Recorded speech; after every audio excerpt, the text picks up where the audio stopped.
ऐसा होता था कि हर बर्थडे में मुझे एक डॉक्टर सेट तो मिलेगा, कुछ गिफ्ट्स मिले या ना मिले।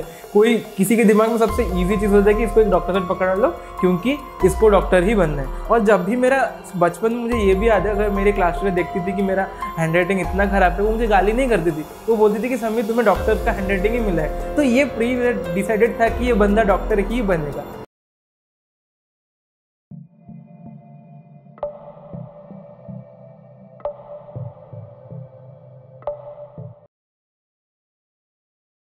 जय जगन्नाथ। मैं सर डॉक्टर समीर शेखर पात्रा।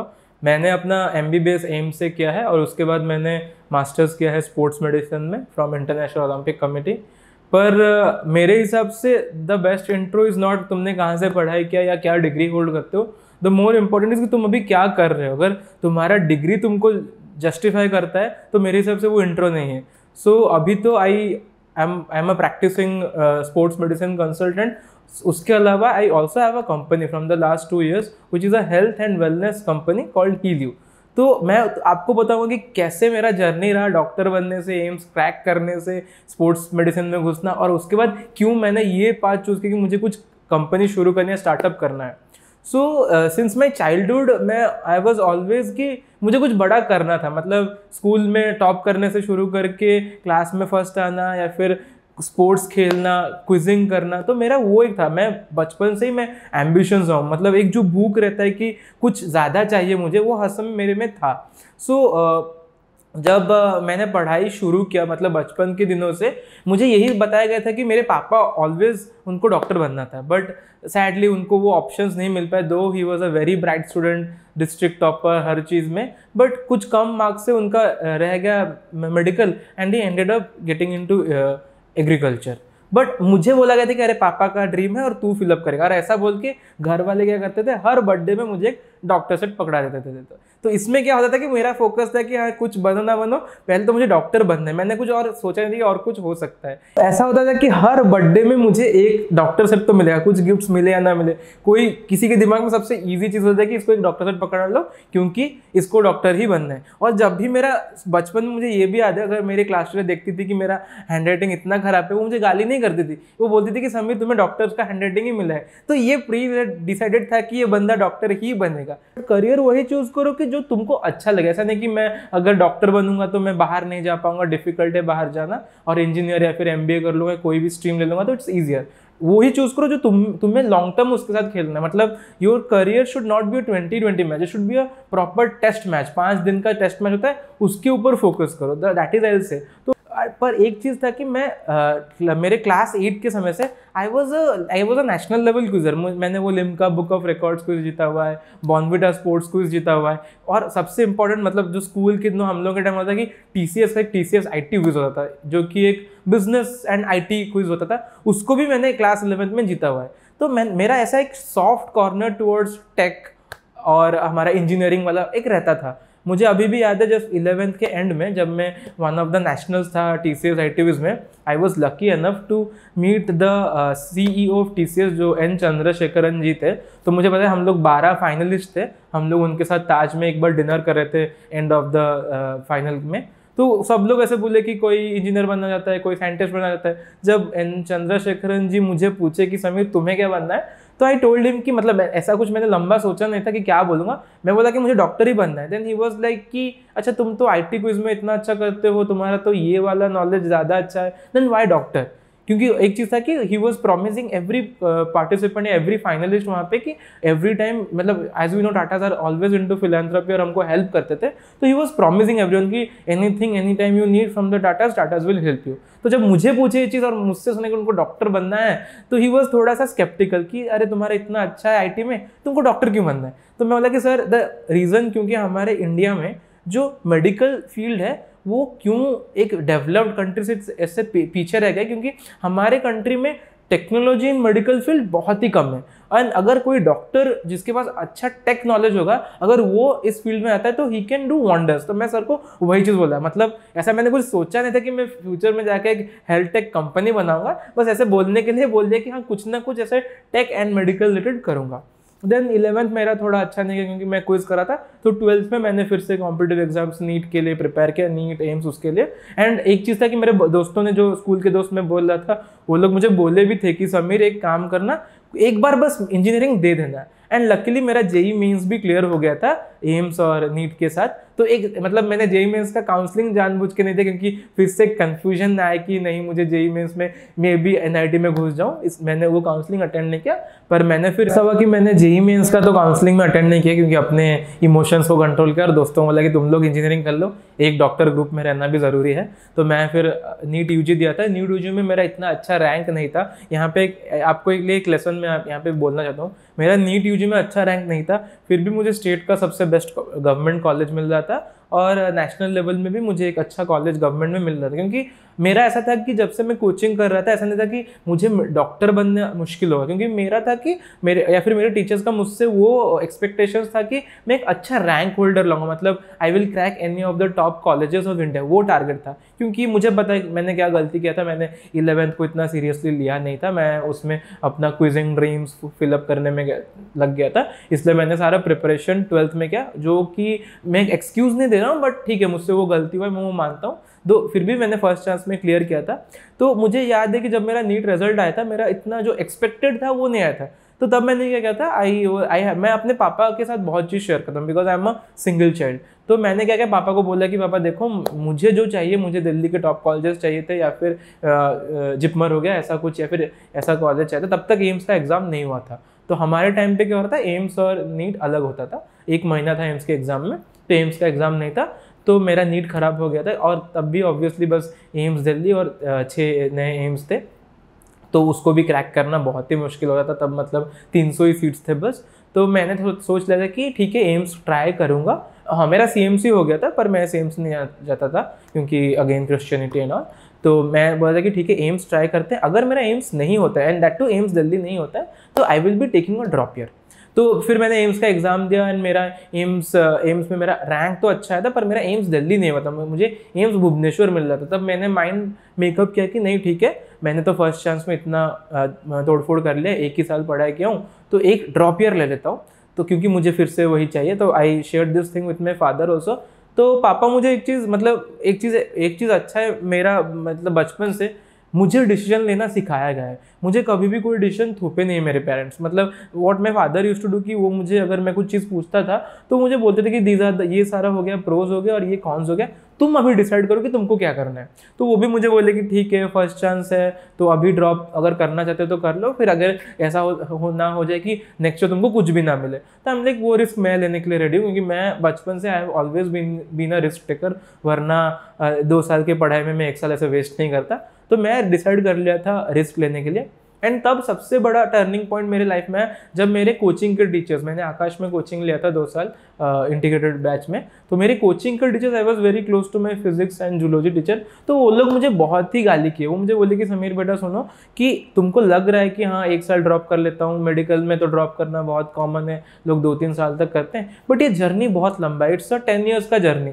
तो अभी 1 साल तुम वेस्ट मत करो, तुम्हें अगर मिल रहा है तुम गवर्नमेंट में, तो तुम्हें 3 गवर्नमेंट कॉलेजेस मिल रहा है, एम्स भी मिल रहा है, तो उसको तुम छोड़ के you don't drop a year. वरना तब तक मैं सर से मिलने से पहले मैंने एलन कोटा में एक्चुअली ज्वाइनिंग भी कर लिया था 1 ईयर ड्रॉप के लिए।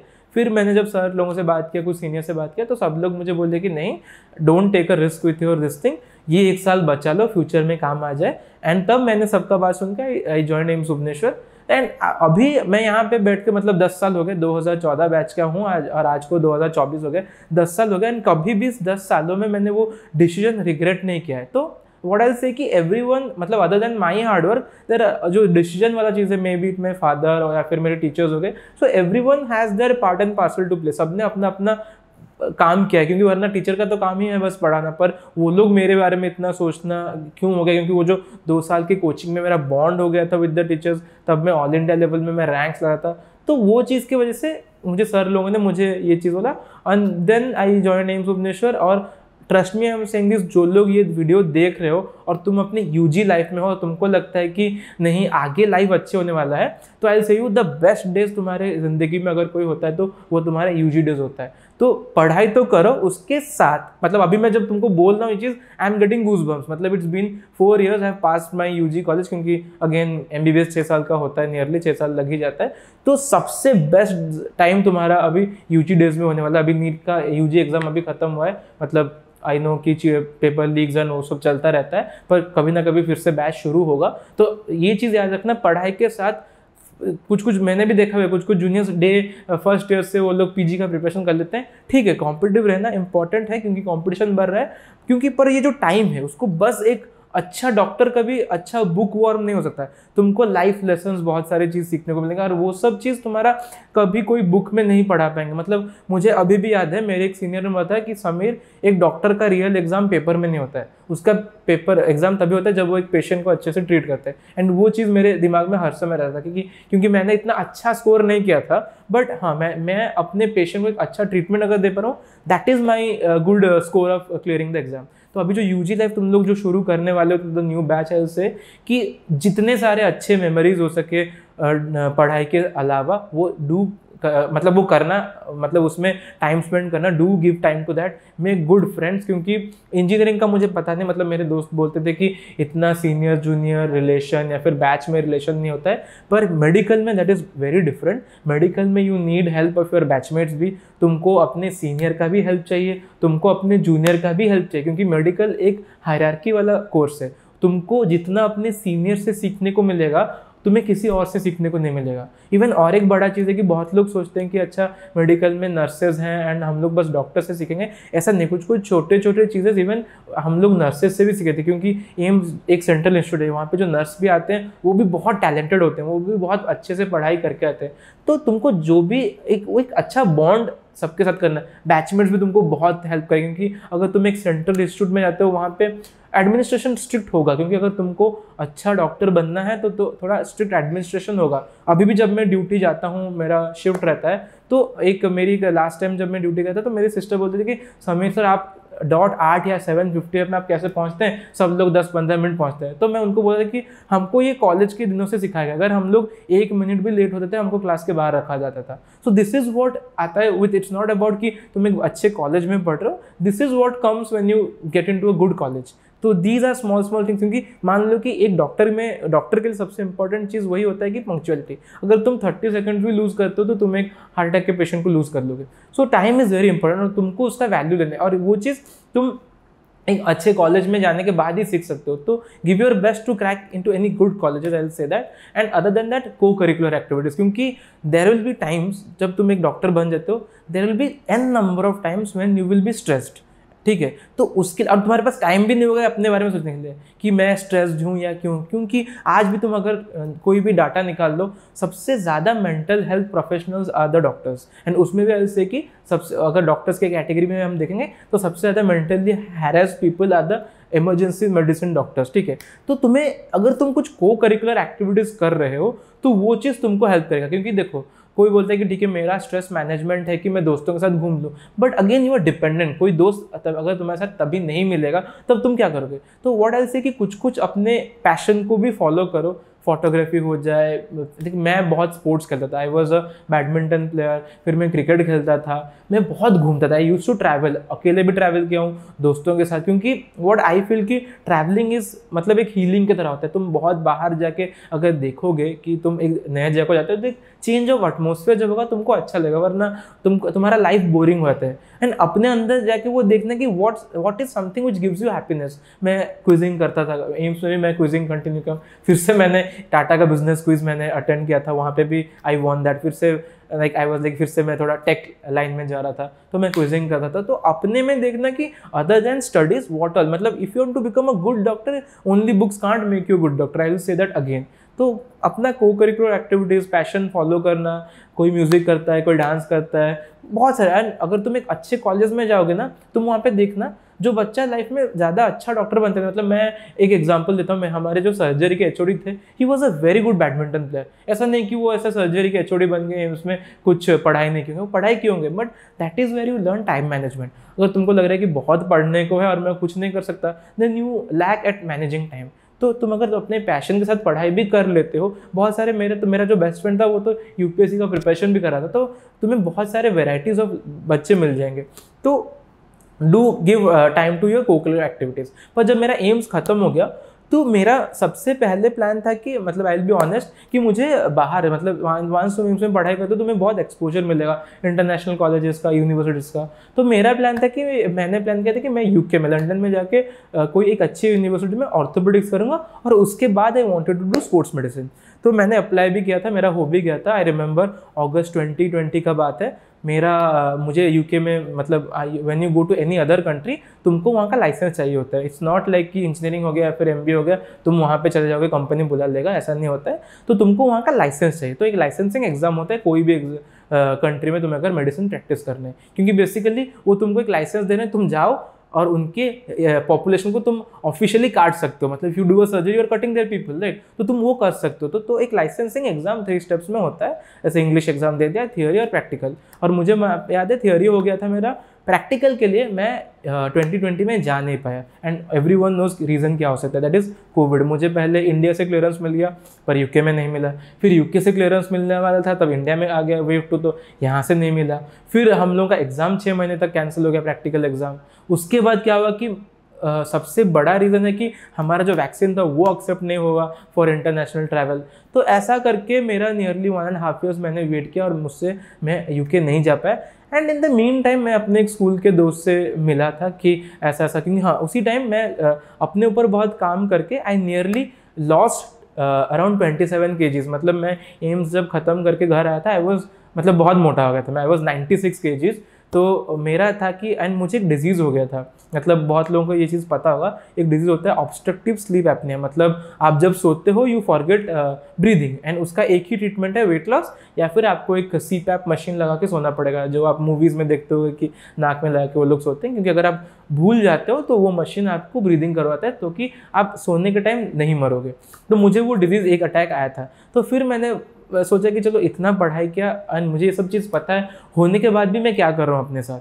तो फिर मैंने एक अपना ट्रांसफॉर्मेशन जर्नी शुरू किया और मेरा था कि मैं 96 से 69 kgs में कन्वर्ट होऊंगा, 27 kgs लूज़ करना था। तो मैं बहुत सारे लोगों के पास गया जो लोग तब थे मार्केट में न्यूट्रिशन कंसल्टेंसी दे रहे थे। एंड व्हाट आई फेल्ट कि मतलब बहुत सारे लोगों में एक नॉलेज का गैप था मुझे लगा, क्योंकि वो लोग बोलते कि ऐसा कर लो। फिर मैं उनको पूछता था कि क्यों, तो बहुत लोग बोल नहीं पा रहे थे। मतलब मैं 2020 के बाद बोल रहा हूँ, तो बहुत लोग नहीं बोल रहे थे। फिर मैंने रियलाइज किया कि अरे हम तो ह्यूमन बॉडी का फिजियोलॉजी, एनाटॉमी, बायोकेमिस्ट्री हम लोग मेडिकल में पढ़े हैं, तो why not try something research खुद करके अपने ऊपर वही चीज़ नॉलेज को मैं ट्राई करना शुरू किया। सारे टाइप्स ऑफ डाइट्स मैंने पढ़ाई किया, कीटो हो गया, इंटरमिटेंट फास्टिंग, मेडिकल डाइट तो मेरा सबसे बेस्ट पार्ट था कि कोई एक डिजीज़ कैसे आपको मोटा बना सकता है, पोस्ट प्रेगनेंसी हो गया। तो ये सब चीज़ों के बारे में मैंने पढ़ना शुरू किया, क्योंकि 90% तो मैंने मेडिकल कॉलेज में पढ़ा था। फिर मैंने एक डिप्लोमा कोर्स लिया 6 मंथ का from Stanford health in nutrition. फिर उसके बाद मैंने अपने ऊपर काम किया, सारा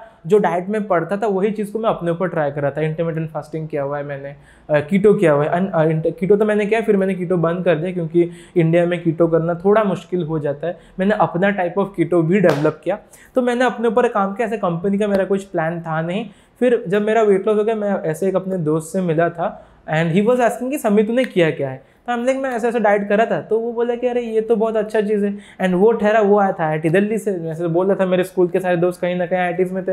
और उसने क्या किया था, उसने एंटरप्रेन्योरशिप के ऊपर उसने एक कोर्स किया हुआ था वहाँ पे, वो उनके एंटरप्रेन्योरशिप सेल का हेड था। हम डॉक्टर्स लोगों को बिजनेस करना नहीं सिखाते, एंटरप्रेन्योरशिप का मुझे भी नहीं पता था, ठीक है। तो मैंने बस उसको ऐसा बोला कि अच्छा ऐसा ऐसा हो सकता है रुतराज, मैंने ऐसा ऐसा काम किया था अपने ऊपर एंड मैं सोचा कि ऐसे हम लोग कर सकते हैं। तो वो मुझे बोला कि अरे तूने कुछ इसके ऊपर मार्केट रिसर्च किया है। तो मैं बोला कि मार्केट रिसर्च तो मुझे क्या पता नहीं होता है प्रोडक्ट लॉन्च से पहले। मैं क्या किया हूँ, जब मैं वेट लॉस किया तो मुझे बहुत सारे लोग डाइट प्लान मांगे, तो मैं खुद के लिए जो कर रहा था कुछ कैलकुलेशन किया सबका एंड मैं ऐसे 40-50 लोगों को डाइट प्लान दिया था एंड उसमें से भी success rate was more than 90%, और वो भी घर में बैठ के। मैं आपको बोल रहा हूँ 6 महीने के डाइटिंग में मैं जिम ज्वाइन नहीं किया हूँ। एंड यहाँ पे एक चीज़ नोट कीजिए कि मैं आपको ये नहीं बोल रहा हूँ कि मैंने जिम ज्वाइन नहीं किया है, उसका मतलब ये नहीं कि आपको फिजिकल एक्टिविटी नहीं करना है। मैं जिम के ऊपर कभी डिपेंडेंट नहीं था, क्योंकि I was more of a athlete and sports person. तो मैं कुछ ना कुछ खेलता था, एंड घर में मैं कुछ, अगर किसी दिन मैं कुछ भी ना खेल पाऊँ, मैं इतना इंश्योर कर रहा था कि मैं 25 से 30,000 स्टेप्स वॉक करूँ। तो फिजिकल एक्टिविटीज़ मैंडेटरी। बहुत लोग को, अगर आपको अभी मैं बोल दूँ वेट लॉस करने, वो लोग बोलते हैं अरे मैं जिम नहीं जा सकता, ये है। तो ये सब एक्सक्यूज़ है, कितने दिन तक आप और प्रोक्रेस्टिनेट करेंगे। तो ये सब चीज़ भूल जाइए। एंड सबसे बड़ा चीज़ कि मैंने डाइट के ऊपर बहुत ज़्यादा ही फोकस किया, क्योंकि मेरा भी उसमें एक सोल रीज़न है। आज भी मैं लोगों को वही चीज़ बोलता हूँ कि अगर आप डाइट प्लान कर रहे हो तो मान लो कि 100% बॉडी को फिट रखने में 80% रोल डाइट का रहता है और 20% आपका फिजिकल एक्टिविटी। मान लीजिए किसी भी वजह से आपका आज हेक्टिक डे था, आप आज काम कर रहे हो, बहुत बिजी हो, अब किसी भी वजह से आपके 24 घंटे में आपको अगर टाइम नहीं भी मिला फॉर फिजिकल एक्टिविटी, अगर आप डाइट को कंट्रोल कर रहे हो, क्योंकि कुछ भी आ जाए, साइक्लोन आ जाए, अर्थक्वेक आ जाए, आपका काम हो जाए, आप दिन में 3-4 बार खाओगे, अगर वो आपके कंट्रोल में है तो आपका 80% चीज़ आपके कंट्रोल में है, आपके फिटनेस का। तो उसके ऊपर ज़्यादा फोकस करो rather than giving excuses of not doing physical activity. Physical activity important है, मैं मना नहीं कर रहा हूँ, पर अगर आपको चूज करना पड़े तो do focus more on the diet. आप अगर जिम जाओगे फिर आके बिरयानी, चाउमीन और ये सब खाओगे तो कुछ फ़ायदा होने वाला है नहीं। तो दैट इज़ मोर इम्पोर्टेंट। फिर मैंने रुतराज को ऐसा बोला कि मैंने डाइट दिया था। फिर हम लोगों ने 2021 के एंड में रुतराज बोला कि लेट्स मेक इट बिग, हम लोग एक काम करते हैं, जो सस्टेनेबल डाइट्स तुम बनाते हो, let us start a company. And इसी के साथ, इसी आइडिया के साथ हमने अपना कंपनी शुरू किया, डाइट्स हीलियो बोल के। वो पहले हीलियो नहीं था, हम लोगों का कंपनी का नाम था हीलियो, बट हमारे ब्रांड का नाम था डाइट्स हीलियो, क्योंकि हम लोग पहले डाइट के ऊपर फोकस कर रहे थे। तो उसी बीच क्या हुआ, हमने बहुत सारे लोगों को डाइट दिया। I use to give them consultations, 1-to-1 देता था, 3 महीने का, 2 महीने का, 1 महीने का प्लान रहता था, एंड बहुत अच्छा रिजल्ट था। तो उसी बीच क्या हुआ, मैंने एक बार ऐसा स्टडी कर रहा था कि कितने लोग हमारे पास आ रहे। मान लो कि 100 लोग हमारा फॉर्म भरते थे, उसमें से कन्वर्जन था अराउंड 50-60%। तो मैं एक बार ऐसे ही देख रहा था कि वाई बहुत सारे लोग कन्वर्जन नहीं हो पा रहे। तब तो कंपनी छोड़ा था, हम लोग 3-4 ही एम्प्लॉयज़ थे। तो मैं सबको कॉल कर था कि आप लोग क्यों डाइट प्लान नहीं ले रहे हो। तो बोले कि समी तुम्हारा डाइट प्लान तो बहुत अच्छा है, पर हमारे पास टाइम ही नहीं है इसको फॉलो करने को, क्योंकि कोई डॉक्टर था, कोई एक ब्यूरोक्रेट था, तो ऐसे सब बहुत सारे लोग थे, किसी का बिजनेस था। तो बोले कि हम खाना नहीं बना पा रहे। तो मैं सोचा कि अगर ये ऐसा ही प्रॉब्लम है तो why not start some healthy cloud kitchen. तो हम लोगों ने हेल्दी क्लाउड किचन फूड्स हीलियो के नाम से शुरू किया था। एंड जो मेरा 40% कन्वर्ट नहीं हो पा रहा था, उनके पास पैसा भी था, दे वर रेडी टू पे अराउंड 10 to 15,000 पर मंथ हमारे फूड सब्सक्रिप्शन के लिए। ऐसा नहीं कि उनके पास पैसा नहीं था इसलिए वो लोग डाइट प्लान नहीं ले रहे थे। तो हम लोगों ने पहला क्लाउड किचन, एक छोटा सा क्लाउड किचन हम लोग शुरू किए थे घर से ही। उससे हम लोग अराउंड 30-40 लोगों को हम लोग 3 टाइम खाना देते थे, हेल्दी खाना, जो ही उनका डाइट प्लान में बनाता था उसको अपने शेफ़ के साथ शेयर करता था, एंड उसी हिसाब से हम क्वान्टिफाई करके उनको खाना देते। सब अच्छा चल रहा था। फिर हमारा 1 साल हो गया क्लाउड किचन को, हम लोग को इतना डिमांड आया, मतलब आई एम सेइंग यू कि हम लोग 6 महीने कुछ मार्केटिंग किए ही नहीं है, हम लोग के पास इतना क्वेरीज आता है कि हमको भी हेल्दी खाना चाहिए, but we were unable to provide them. फिर हम लोगों ने डिसाइड किया कि अच्छा, जैसे एक हेल्दी रहने के लिए it's not only diet and food, तो सब चीज़ लिंक होता है। फिर मैंने और रुतराज ने डिसाइड किया कि नहीं, हम लोग सारा हेल्थ एंड वेलनेस को एक जगह पे रखते हैं। फिर हम लोगों ने काम किया ऑन आवर ऐप, हमारे वेबसाइट के ऊपर। तो हम लोगों ने क्या किया, शुरू किया कि ठीक है, फूड तो एक पार्ट है, उसके साथ हम लोग ने लॉन्च किया doctor consultation, skin and hair care, dental care, lab services, बहुत बड़ा इंपॉर्टेंट चीज़ है मेंटल थेरेपी। तो ये सारा चीज़ हम लोगों ने शुरू किया, एंड इसमें हम लोग देखे कि ठीक है, ऐसे ये सब सर्विस देने के लिए मार्केट में बहुत सारे प्लेयर्स हैं।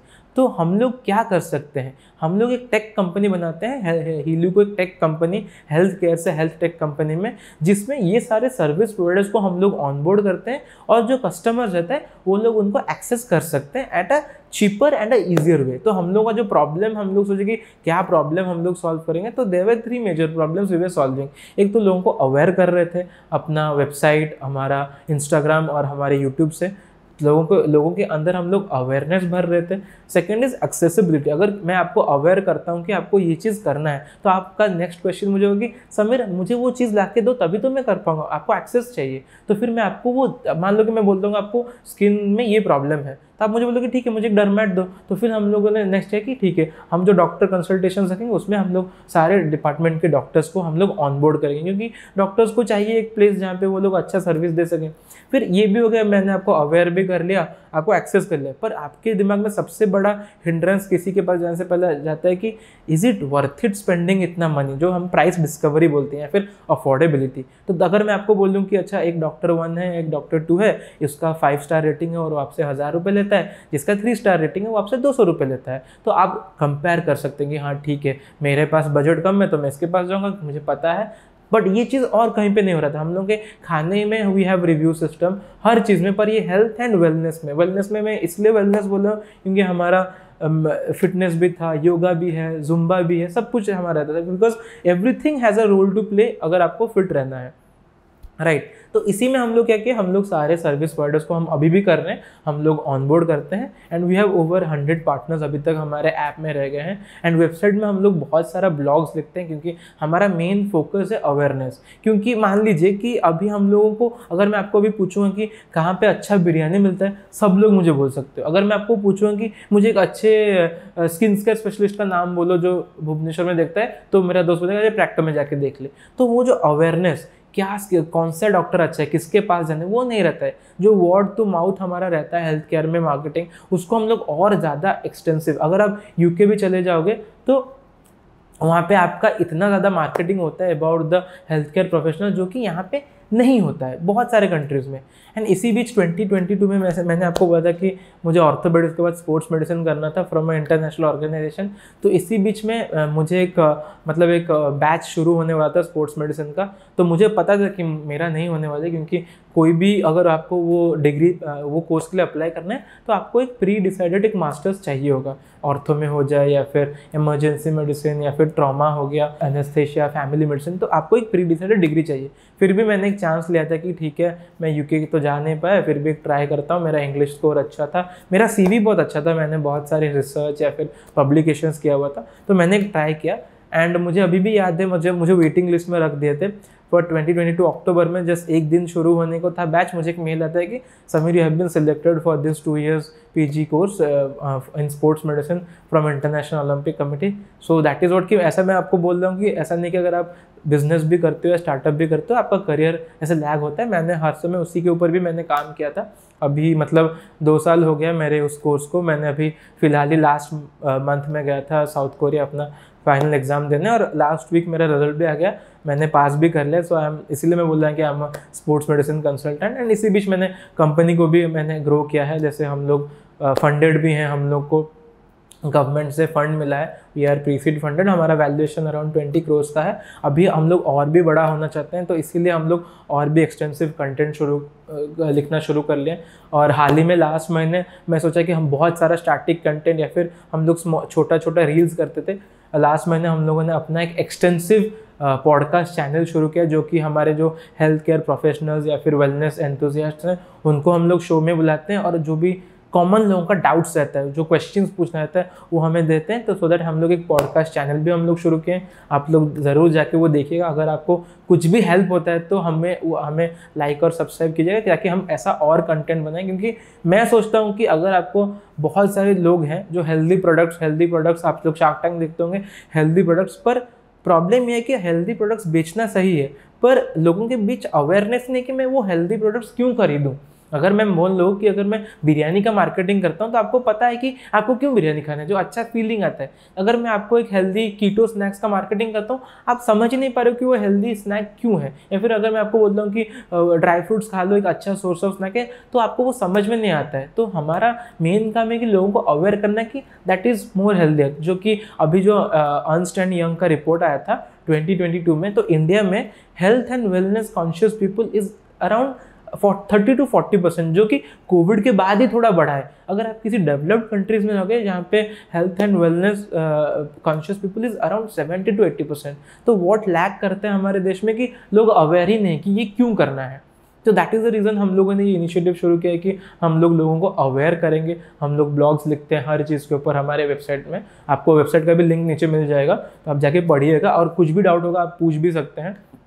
सो उसके ऊपर हम लोग काम करें। एंड हमारा मेन रीज़न है कि चलो आप अगर भी किसी हेल्थ केयर प्रोफेशनल के पास आप जानना चाहते हो तो आप उनके ऊपर ट्रस्ट कैसे करोगे। अगर मैं उनके साथ बैठ के लोगों के या फिर जनता के 3-4 क्वेश्चंस जो हेल्थ रिलेटेड क्वेश्चंस हैं उनसे अगर पूछूं और अगर वो आंसर करते हैं तभी आपका एक ट्रस्ट चीज़ बढ़ता है। आपको पता है अगर स्विगी में बिरयानी ऑर्डर करना है तो कहाँ पे बिरयानी अच्छा है आपको पता है, क्योंकि आपका वो ट्रस्ट है। पर हेल्थ और वेलनेस में वो ट्रस्ट लोगों का नहीं रहता है क्योंकि ठीक से मार्केटिंग नहीं हो रहा है। तो हम लोग उसी के ऊपर ज़्यादा फोकस कर रहे हैं, तो उसको भी देखिएगा। एंड मैं इसलिए आपको इतना चीज़ बोल पा रहा हूँ कि बाहर क्योंकि मैं एक इंटरनेशनल स्टूडेंट हूँ, तो मैंने ओवर 7-8 कंट्रीज ट्रैवल किया है, तो हर जगह पे पीपल आर कॉन्शियस, पर इंडिया में वो चीज़ लैक कर रहा है। फ्यूचर में हम लोगों का प्लान है कि हम हीलियो को और भी बड़ा करेंगे सो दैट हम लोग के हर टियर 2 पहले तो हम लोग अभी टियर 1 सिटीज़ फोकस करेंगे क्योंकि वहाँ पे हेल्थ कॉन्शियस पीपल ज़्यादा हैं। धीरे धीरे हम लोग नेक्स्ट इस फाइनेंशियल ईयर के एंड में हम लोगों का प्लान है कि हम mostly Orissa and parts of Orissa and specially eastern India के ऊपर कवर करेंगे। एंड नेक्स्ट ईयर हम लोगों का फोकस रहेगा कि हम टियर 2 टियर 3 सिटीज़ को भी हम लोग कवर करेंगे जहाँ की वहाँ तक भी लोगों तक ज़्यादा नॉलेज पहुँच सके। एंड बहुत सारी चीज़ मैं आपको एक पर्सनल स्टोरी शेयर करूँगा। जब मैंने डिसाइड किया 2021 या फिर 2022 में कि मैं स्टार्टअप करूँगा, तो बहुत सारी चीज़ें स्पेशली मुझे ये चीज़ एक्चुअली मैं अपने फादर को बहुत ही ज़्यादा सुनता हूँ, तो वो मुझे बोले कि बहुत सारा तुम एम्स में MBBS कर लिए, तुम्हें PG कर लो, कंसल्टेंट बन जाओ, ये बन जाओ, एंड तुम स्टार्टअप क्यों कर रहे हो, अगर वो भी करना है तो उसको बाद में करना। तो ये एक चीज़ है कि हमारे बहुत सारे लोगों का, इवन बहुत सारे का, सबका वही है कि हम लोग वही पाथ लेते हैं जो सब लोग फॉलो कर रहे हैं। जब मैंने ये रिस्क लेना शुरू किया, क्योंकि मैं बचपन से रिस्क लेता रहा हूँ, तो मैंने सोचा कि ठीक है एज अ डॉक्टर मैं क्या ही कर सकता हूँ, मैं किसी को ट्रीट करता हूँ। आप आते हो हॉस्पिटल में, आपको ट्रीट करता हूँ। अभी मैंने जो कंपनी शुरू किया है इट्स मोर टुवर्ड्स प्रिवेंशन, कि मैं आपको मरीज होने से रोक रहा हूँ। अगर कोई मरीज ही नहीं होता है तब ट्रीटमेंट का बात आएगा ना। तो इन दिस वे मैं आपको मरीज होने से रोक रहा हूँ। एंड आज को 2 साल में हम लोग अराउंड 40 से 50 हज़ार लाइव्स को ट्रांसफॉर्म कर चुके हैं। तो वो जो चीज़ है कि वो लोग जो 40-50 हज़ार लोग जो डिपेंडेंट हैं हमारे हेल्थ केयर सिस्टम में, जो कि बहुत ही कम है। मतलब अगर हम बाहर के कंट्रीज़ में देखें हेल्थ केयर सिस्टम तो रेशियो बहुत ही अच्छा है, पर इंडिया में हेल्थ केयर सिस्टम तो बहुत ही ख़राब है। मतलब 1000:1 डॉक्टर है। तो मैं तो एक रहा मिडिल क्लास से, तो मैं तो हॉस्पिटल शुरू नहीं कर सकता हूँ। तो मैं क्या कर सकता हूँ, मैं हॉस्पिटल के ऊपर डिपेंडेंसीज कम कर सकता हूँ। तो उसी के लिए हम लोगों ने प्रिवेंटिव, तो यही एक डायलॉग मैं पापा को बोला था कि अगर आपको कोई पूछे कि बेटा क्या कर रहा है, तो आप बोलना है कि वो मरीज़ को ठीक करने से ज़्यादा पुण्य का काम है कि किसी को मरीज ना होने देना, तो वो उसी के ऊपर काम कर रहा है। तो ऐसा नहीं कि आप एंटरप्रेन्योर्स नहीं बन सकते। एंड आज भी मैं बोलता हूँ कि जो भी अगर अपने इंटर्नशिप के टाइम या फिर मेडिकल खत्म हो गए एंड सोच रहा है कि उसके पास कुछ आइडिया है, उसको एक एंटरप्रेन्योर बनना है, तो डू, क्योंकि इंडिया को डॉक्टर एंटरप्रेन्योर्स चाहिए, वरना इंडिया प्रोग्रेस नहीं कर पाएगा। आज को AI और मशीन लर्निंग आके हमारे घर में बैठ गए एंड हम लोग डॉक्टर्स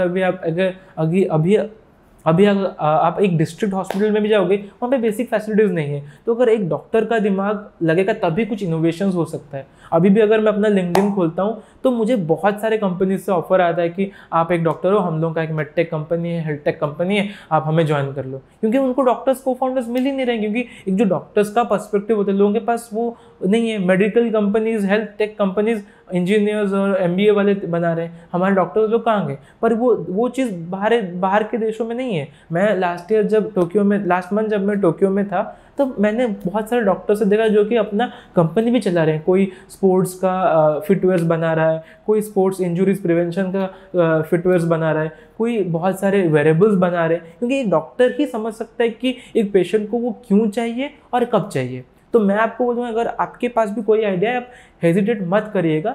एंड आपको अगर आपका आइडिया भी मुझसे शेयर करना है, फिर आपको कैसे बिजनेस शुरू करना है, उसके लिए भी आप मुझे रीच आउट कर सकते हैं। आपको वीडियो के नीचे सारा डिटेल्स मिल जाएगा। And I am always there to help you and heal you, so do not hesitate to reach me out.